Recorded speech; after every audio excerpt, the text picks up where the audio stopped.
It is a common thing within football lovers and also players to try to talk about the officiating after a defeat. In fact, in a stage like this, we played in the semi-final of the AFCON 2025 yesterday night, and a lot of Nigerians talked about the officiating from this Ghanaian referee. So the first thing I would say is I'm not blaming the referee for the defeat. We lost the game in the penalty shootout. So it was in our own end. So, but we lost. Very, very unfortunate.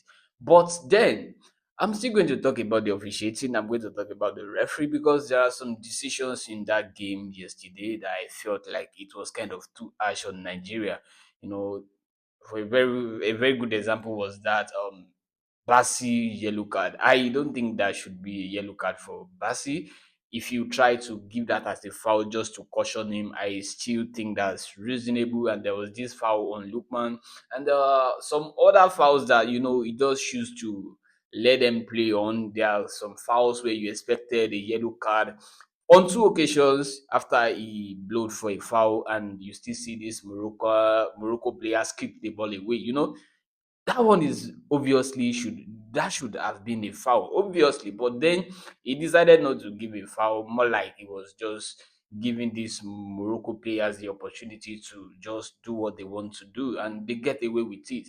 It's normal to see it from that angle as a Nigerian, and also because Morocco are the host nation, and also they have their fans. It is their home, so it's expected for a Nigerian person to think like that. But obviously, I watched the game and I think that I am right with this. But then we can't blame him for the defeat. We should also talk about our players. I must give credit to the Nigerian players. They did their best. It was so unfortunate they lost in the penalty shootout. I must talk about the defense. They did so well. Bali, the goalkeeper, he was not bad last night. And also look at Bassi, look at Bruno, look at this other guy. What's the name? Everybody in the defense, they did so well yesterday. Oh, Osai Samuel, he did so well. Ajay wasn't bad. They did so well. But talking about the penalty shootout, I must say, Chukwueze disappointed a lot.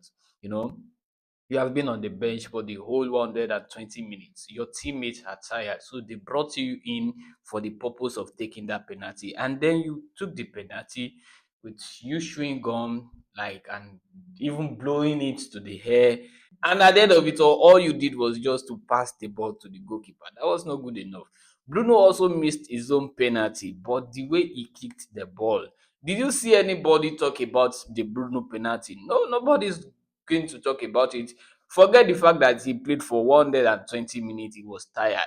He still played the penalty with the intention to score. Nothing like complacency. I think Chukwueze felt like, okay, it is my moment. I'm the best penalty taker in the whole world. And then that was the attitude he gave yesterday. And he messed up. He fumbled. Don't blame the referee for the defeat.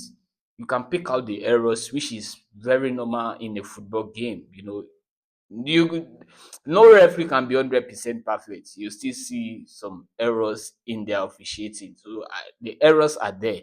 But Nigeria did not lose that game because of the referee. We lost the game because we lost, because the players felt like they didn't do enough in the penalty shootout. Let me just put it like that.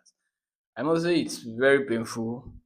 Every teams that played in this competition, they want to win, and very, very unfortunate.